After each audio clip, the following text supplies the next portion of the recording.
What is going on, everybody? Welcome back to another episode of the Colin Thompson Show, presented by Not For Long Media and our friends at the Original Fudge Kitchen, shipping fudge and sweet treats across the country. FudgeKitchens.com. Check them out. If you're not down the Jersey Shore and you can't pop into one of their 6 locations, all the way from Ocean City down to Cape May, New Jersey, they'll ship it to you 24 hours, 48 hours. Boom, it's at your door. They ship it right out of the back of their main office there in Cape May, New Jersey. FudgeKitchens.com. Jack Connell, we are live today across all our platforms. We're excited to go live. We figured, hey, why not? We're going to have an episode Monday. We're probably going to have an episode Wednesday. We didn't even talk about this. And then Friday. So why not? You and I, like old school days, do it live when the heat is on with all of our viewers. What's going on? Nothing much. I feel like the last time we went live, it was like when I had my rinky-dink setup of like my old computer, like very old school. It feels like it's been a while since we've done a actual live stream of the show. I could be missing one or two, but look at you shouting out your new in your background and your fancy new computer and all this stuff. I love it. I mean, listen, the computer I was running off of it was literally a tablet at that point. So I mean, anything would have been an upgrade over that. No doubt about it. So lots to talk about. Some things we're not going to get into, but Taylor Swift and the Kansas City thing, I think everybody's okay with not talking about that. Usher going to the Super Bowl halftime show. I love it. I think Colin Cowherd's take of there's only so many people that can do these halftime shows because there's only so many gifted artists in this world, Taylor Swift being one of them, that can truly move the needle. I think Usher can be in that category and will be fun and will connect to both a male and female audience. So that's exciting. 3 bars of the week this week, Jack. We had an amazing wedding. But I digress. Before I get into all that, my first kind of take of the weekend was, is it time to move on from the red zone and these post-game shows and all the extra stuff of the NFL? I remember as a kid, I would watch the games that we had locally.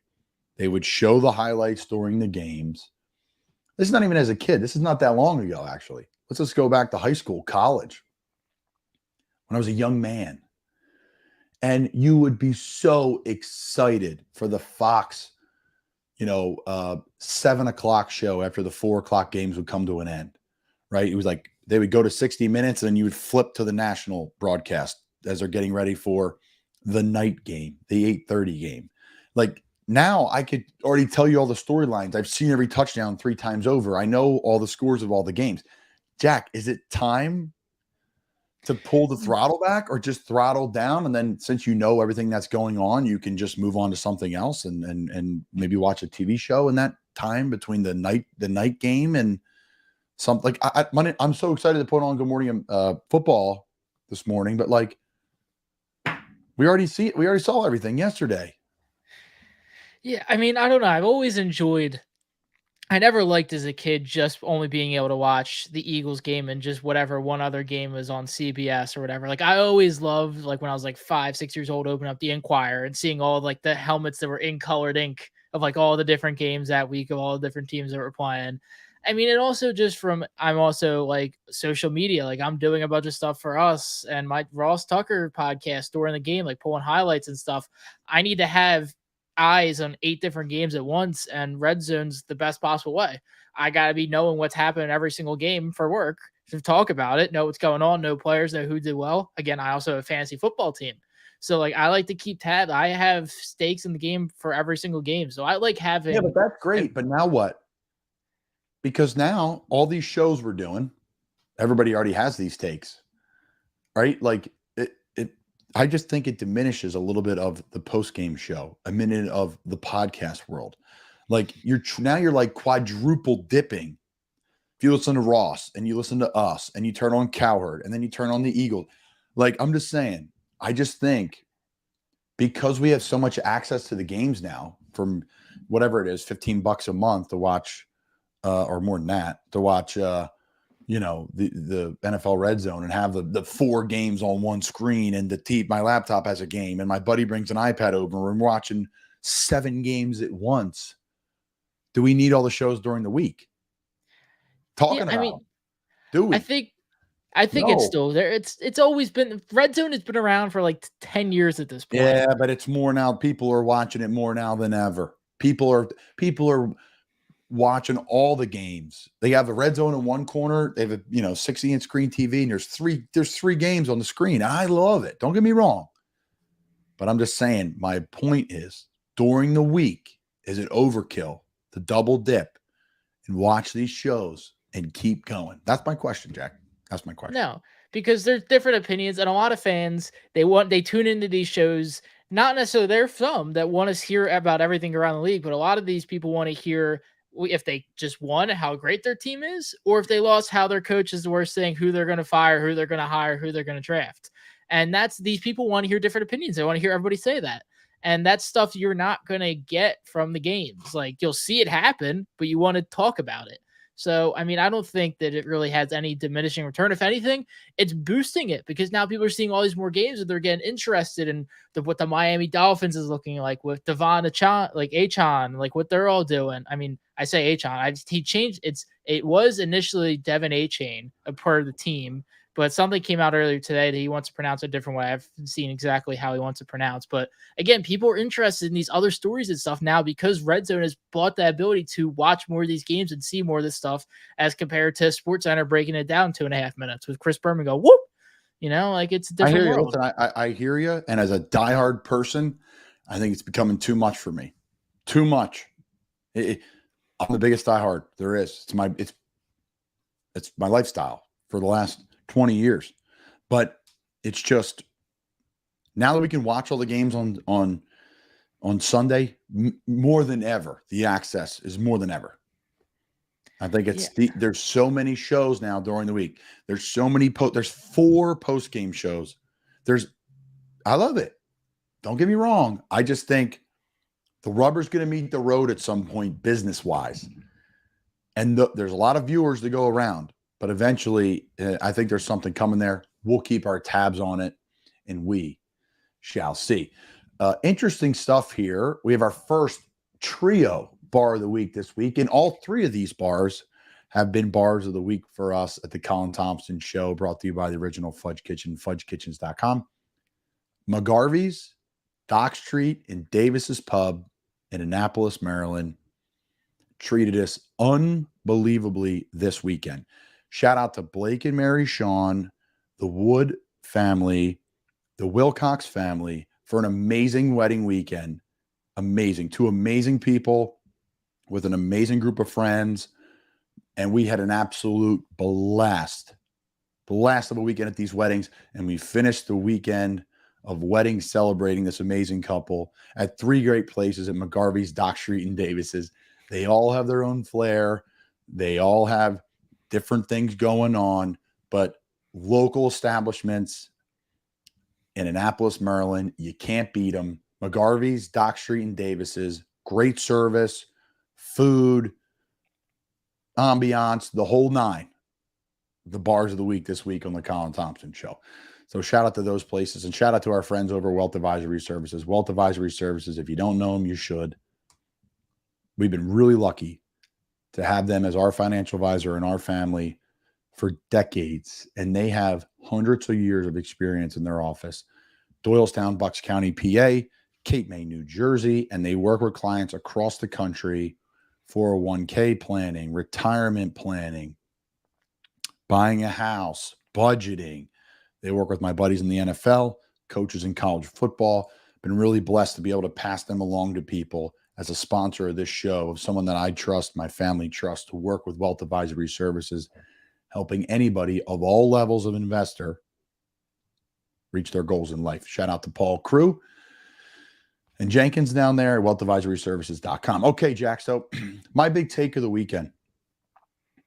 Listen, we all saw what happened in Miami. We get all that. But I think really, if you really look into it, it's just a glimpse of what's been happening in the NFL over the last couple decades with Kyle Shanahan's father and his tree of coaches that come underneath of him that call football plays. Don't read too far into this one, folks. This is not hire this coach or that coach. Just go out and hire one of these guys And if I'm ever getting into coaching, I'm doing anything I can to get into one of those buildings to learn from one of those people. I was so blessed to work under Kevin O'Connell and the Vikings during training camp and see what that offense is about. Okay. Offenses with all these coaches, and I'm going to get into them, they mask your weaknesses. They allow your people to play fast. Not you are fast, but play fast. Don't think, react, go rip it up. They get it done, period. Motions, shifts, outside zone, inside zone, gap scheme, power runs, counter. They're creative in the run game. You know, the motions coming back with the tight ends here and the fullbacks there. The majority of them have fullbacks too, by the way. So the fullback position is not done because the Shanahan coaching trees will never die because they produce all of them offensively. I'm not talking about the staffs and defenses and all that stuff, but the screens, the deception, they'll run the same play 3-4 times in a row, but it's all based off of the run game and the play action game. Everything is based off those two things, where in football, everyone thinks spread it out and we're going to take shots down the field. So formationally, everything looks the same, but it's completely different. So the Niners with Kyle Shanahan, Dolphins with Mike McDaniel, Vikings with Kevin O'Connell, Sean McVay with the Rams, Zach Taylor with the Bengals, Packers and Matt LaFleur. You know, Gary Kubiak, went back a little bit with what he did with the Texans, right? Okay, offensive line, Matt Schaub, solid quarterback, Andre Johnson, Foster, they lit it up. Shaw went to the Pro Bowl. We remember Matt Ryan in Atlanta and how good they were when Matt won MVP of the league with Kyle Shanahan calling those plays. So to me, they're just, you got to see it on display this week of how hard it is to stop those teams when you have the toys. And if you don't have the toys to get it done, you still can have success. You can have the last pick in the draft and go all the way to the NFC Championship game with your quarterback. You can have a bad O-line and good skill guys. You could have a great O-line and bad skill guys. Whatever it may be, you can make it happen and have tons of success. So they're just a few, and there's probably people I left out. But if I'm an owner, how do you not start in there with interviewing people on the job? What do you think, Jack, of those offenses? I know you study the game a lot. I think if Al Davis was still around, that one of these guys would absolutely be a coach of the Raiders at some point, or somebody from the Shanahan tree. Because if you look at the Miami Dolphins, I'm giving credit to my guy Emery Hunt, who tweeted this out. The Miami Dolphins is what Al Davis has always dreamed of as a franchise, in the sense of just 6 of the fastest dudes on the planet on one offense. I mean, it's insane. I mean, it's between Mostert and A-Chain, and I mean, the timing, quick rhythm of Tua, and the fact that he has Tyreek Hill in these deep routes. Jalen Waddle didn't even play. I mean, one of my favorite things about the entire Shanahan system is the fact that fullbacks have pretty much made a comeback under the Shanahan system. You look at Alec Ingold in Miami. You look at Juszczyk in San Francisco. Ham in Minnesota. I mean, they're back. I mean, for as long as it looked like the fullback was pretty much gone in the water, it was your backup tight end was a wing. Okay, you know that better than anybody, really. I mean, all so three it's just of those guys can move, can catch, can carry the football, play on special teams. Like, they're not the old school fullback too. They're athletic, very athletic, all three of them. So, and not to cut you off, Jack, but you hit the nail on the head, man. Like, but I'll say this. You need the right coordinator with those guys. Not everyone's like, anybody can be the coordinator of those teams. Yeah, okay, I get it. But not everyone's hanging 70. And that's a Denver defense that's successful. This isn't like a random defense here, guys. Like last year, they were really good. And they have some good players in that defense. Don't get me wrong. That's Sean Payton. Like, that's a good football coach. That's Russ. I thought Russ was doing some things in the game too that were like, he looked like old Russ a little bit. A lot of it. Running, moving, throwing balls that look like the guy's not open, and he throws the guy open. So, like, obviously the wheels got off the bus, and it is what it is. But you're right, Jack. I mean, it's what the Raiders always wanted, right? So I just think, man, those guys are different. The system's different, and the number one way is it masks your weaknesses, period. It masks them. It allows you to play fast. You don't have to be fast. I'm speaking from experience in Minnesota. Everyone's like, man, you look quick. Well, there's no thinking. Mm-hmm. And you don't have to create anything for yourself. They create it. The offense creates it for you. And then from there, you do what you want with the ball. Yeah, and like because they have so much quick time rhythm things, it's just very quick passes. Tua's release is already fast it is, and I think it's done so great to help these quarterbacks develop and really not throw them into the water and make them make their own decisions. Like they can, but I mean it's built out for them by these coordinators. Tua looked night and day from Brian Flores, who's not a bad coach; he's an incredible defensive coach, but going from that system to then Mike McDaniel in that offense, it's night and day. Brock Purdy was able to prop himself up because of that and build off of that, gain confidence, and look like a really, really good quarterback. I mean, you can have a really great quarterback that's quarterback play based off that system, but you can prop them up and kind of give them a head start and make them feel comfortable compared to some of these other teams. I think you made a great to prop them up. Really well said, because they know it's been done by like 100 guys behind them. And if you just facilitate and do your job, you are going to have a ton of team success. And the best part is with those offenses, there's days where everybody eats. I get it. But it changes it up. It goes from different guy to different guy. That's why like taking Kittle in your fantasy team is really tough. George is, I think, the best tight end in the league. But overall, complete tight end, everything. He does everything under the sun for that offense. Pass block, run routes. People hear me pound the table for him like crazy. Kelce, I think he's a Hall of Fame wide receiver. One of the best wide receivers of all time. Kelce. Now, he blocks well in space. He blocks linebackers well. The jet sweep stuff. I'm not saying he's soft. I'm just saying his game is different. I want to make that clear to our listeners. Very few are like Kittle and Gronk that can do both and not just at a little bit of a level, an extremely high level. So I digress. And I think like Kittle will have a game where he scores 3 touchdowns and another 250 yards receiving. And then he'll have a game where he gets 1 catch and he's not even, he's covered the whole game. But Debo's one-on-one and C-Mac. And it's just, it's fun to watch, man. And I am happy for those guys and those coordinators and all that stuff because I was a part of it in Minnesota. I got to know the tree a little bit of coaches and those guys that are trying to make it up through the ranks. And there are a lot of really good men too. So that's a side note, a little personal note there. Really good stuff. So shout out to our friends at SeatGeek. Use promo code Colin Thompson for $20 off your tickets, $50 or more. A lot of people complaining about going to the Ravens, the Ravens around here. Jack's pretty funny, man. Like a lot like Philly, right? Like they lost, don't get me wrong, but like Lamar did some good things and I watched the game and I think he's on the uptick. First off, he's a freak of nature. He could be the best athlete in the NFL. I don't even know if it's arguable. Like the things he does with his feet and his arm are ridiculous. And to make a long story short, it's just funny walking around the gym today. Like everyone's like just complaining about him. And it's just typical. I just had to bring that up. I move on. I digress. Jack, do you happen to catch the Notre Dame Ohio State game? I did not get a chance to watch that one. I was watching Ole Miss Alabama before that, and I just was footballed out at that point. I had a bunch of games ahead of me on Sunday. I did not get a chance to really watch that game. Huh. So you will admit a little bit of a burnout. Okay. I do it in college. I will admit in college. Yeah. We'll get you an SEC team to root for. Pick one, folks. Like I did with the Premier League. It's the best thing you could ever do. I watched the Notre Dame Ohio State game a little bit. Second largest regular season game in college football audience ever. Shout out to Front Office Sports, the NBC. Second largest regular season game. Unbelievable. But a perfect storm, a perfect match.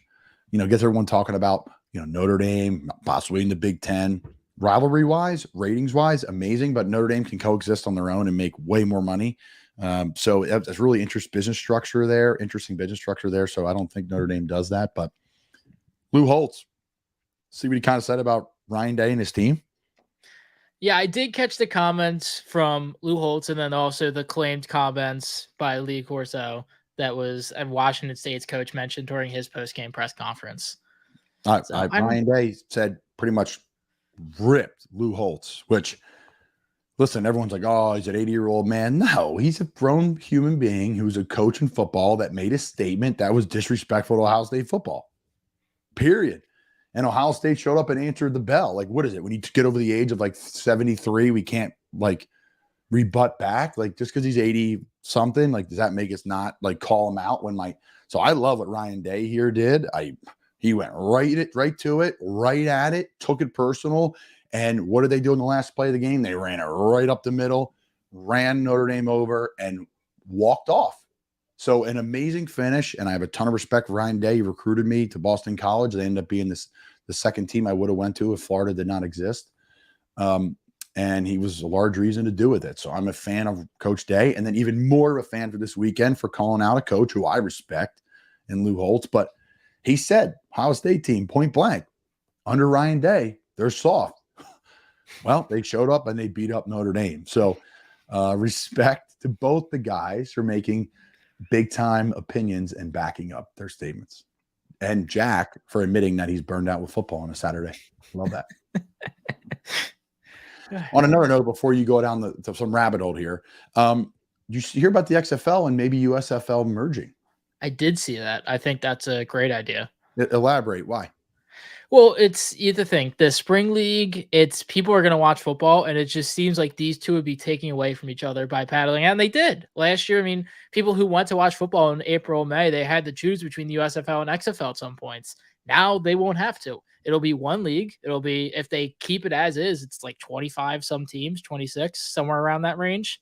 You're going to double you're bringing in big investors with the Rock and stuff to the USFL. You're getting, I don't know where the XFL streamed, but I know USFL was Fox, I believe. And it's just, I'm really excited to see it. I mean, listen, I think these two can really benefit from kind of merging and growing the sport. No reason to fight two 10-team leagues when you can have one 20-team league. I love it. I think you're spot on, Jack. I completely agree. You're combining two major networks, and ESPN and Fox. If that happens, they come together. You're now getting The Rock, who is the perfect person to own those leagues. I played in the XFL. I love the XFL. Compared to the AAF, more money, not the same infrastructure. XFL, a little bit less money. Great infrastructure, in my opinion. Great ownership, especially now with The Rock. So very impressed what the XFL did this year in year 3.0, I guess you could call it, 3.0 version of it. And I think USFL and XFL merging is fantastic for those leagues. It strengthens the pool of players. It strengthens the pool of coaches. And most importantly, stuff that people don't understand, it fields a better operation from an operations perspective, ops, equipment managers, athletic trainers, travel. It puts it all under one roof. And at the end of the day, that all needs to be first class for the league to go. And I thought that's why the XFL, when I was a part of it, the 2.0 version, it was awesome. And we talked about this on the 5 as 1 podcast with Coach Heimbach, who was my coach in the XFL, and Gerald Foster, my teammate in the XFL. And check that podcast out if you have not, excuse me.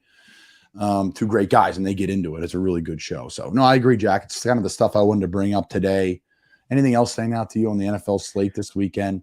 We got Go ahead. Nothing. Something that we talked about on this morning's Ross Tucker Football podcast. Something that Andrew Hawkins initially tweeted that Ross saw and you really enjoyed. I thought you'd be curious about this if you haven't seen it. In the Titans-Browns game, Myles Garrett, Jim Schwartz basically had Myles Garrett going from the side to side because the Titans, their game plan had a tight end and a wing back, just doubling him wherever side they would go. So they would motion to follow Garrett. Garrett would go back to the other side, and Tennessee ended up getting a delay game because they just did this 2 or 3 times. I also don't know if this is something you've ever encountered before. Thoughts on it? Shows how crazy good Myles Garrett is as a player. I've never seen that before.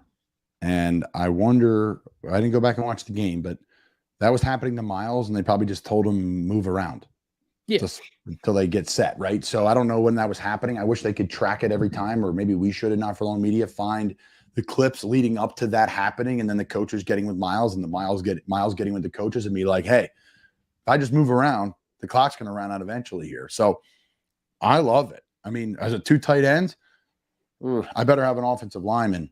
You need an offensive lineman and a tight end, not a tight end and a tight end to bring him down, in my opinion, to not bring him down because nobody does, but to contain him. There's no way to stop him, right? You see it in these guys with Watt, with Garrett, with Mack and Boza, and they just wrecked the game. They wrecked the game. So I understand it. Let's not allow them to wreck the game. I think that's what makes the Eagles really good.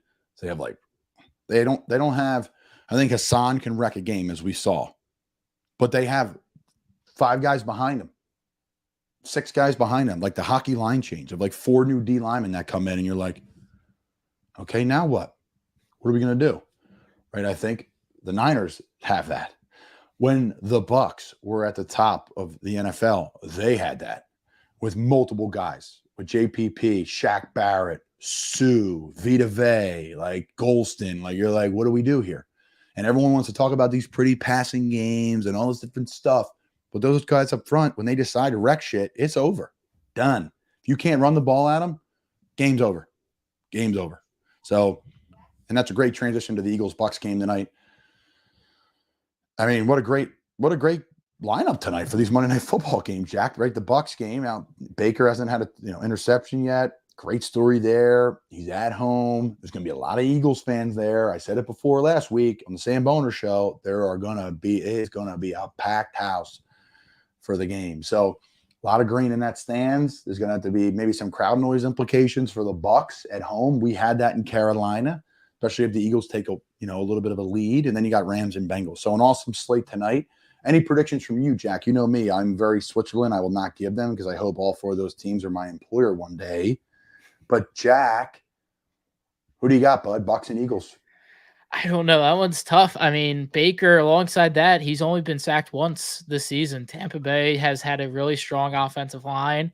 I mean, Mike Evans and him have been connecting really well. Shout out to my fantasy team. They've been really enjoying Mike Evans really succeeding. I mean, this Eagles team, last week, they completely shifted their game plan to what Minnesota was running. I mean, Brian Johnson has really shown an ability to stay away from what he practiced all week and just work with what works. Not a lot of coordinators will actually do that in the league as much as that you'd think they would. Great point. Then meanwhile, on the other side of it, with Los Angeles and Cincinnati, the Rams look really good. Matt Stafford looks really, a lot of people after last season, the injury and stuff kind of wrote him off. He looks kind of back to where he was almost. His wideouts, he's pretty much brought this, what was considered a ragtag group, to prominence. Like, they could be a playoff team. They probably will be a playoff team. I don't see why they can't win tonight. If the reason is Joe Burrow, he's dealing with a calf strain. I don't know if he's going to play tonight. If he doesn't play tonight, I think this is an easy Rams win, just from the sense that Cincinnati's kind of built around Joe Burrow. And I don't know how they would work with backup quarterback. We really haven't seen how this offense works in this current form without Joe Burrow. I mean, they didn't look great at all when he was hurt. Maybe somebody with 2 healthy legs can kind of make it better, but I don't know. I'm feeling the Rams in that one. I'll speak from someone who's had calf strains. They're not pretty, guys. And there's no end in sight.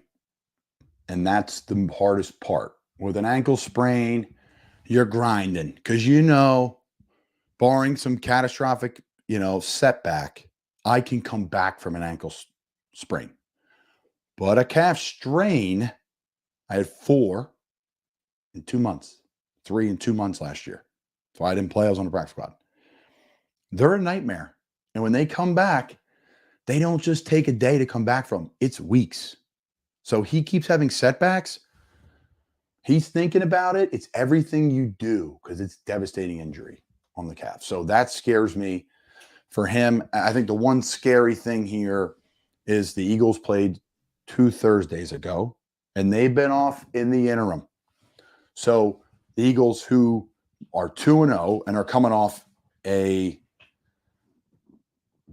10-day break with multiple off days in that break, and a nice trip down to no state income tax Florida to play.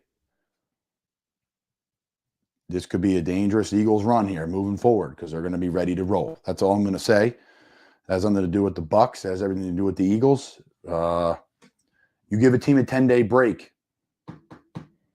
That's legit with that veteran team. So we'll see. I'm a Baker fan, big time.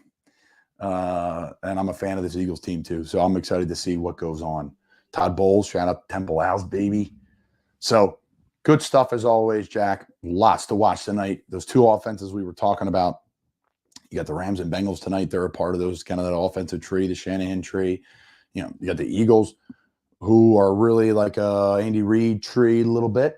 Who's the OC for the Bucks? Why is this slipping my mind?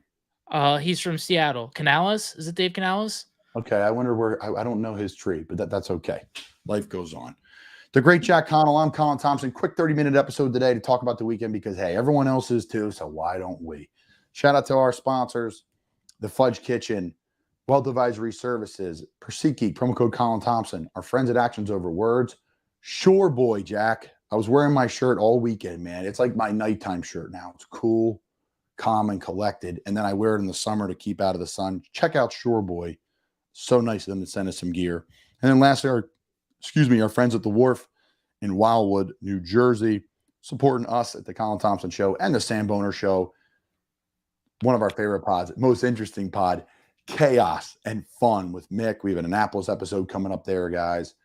And just, it's a good time. Always a great time to be a Sam Boner. Shout out to our friends at the Wharf in Wildwood, New Jersey. They got a great staff, great food, great management, and just great friends down there in Central Wildwood. So, all right, Jackie. Appreciate you coming on, Jack Connell. I'm Colin Thompson. Maybe we'll do live shows moving forward too, Jack. I like the heat. I like the pressure now that I'm waiting for my next job with the team. I need a little juice. Appreciate everyone at Not For Long Media team for making this possible.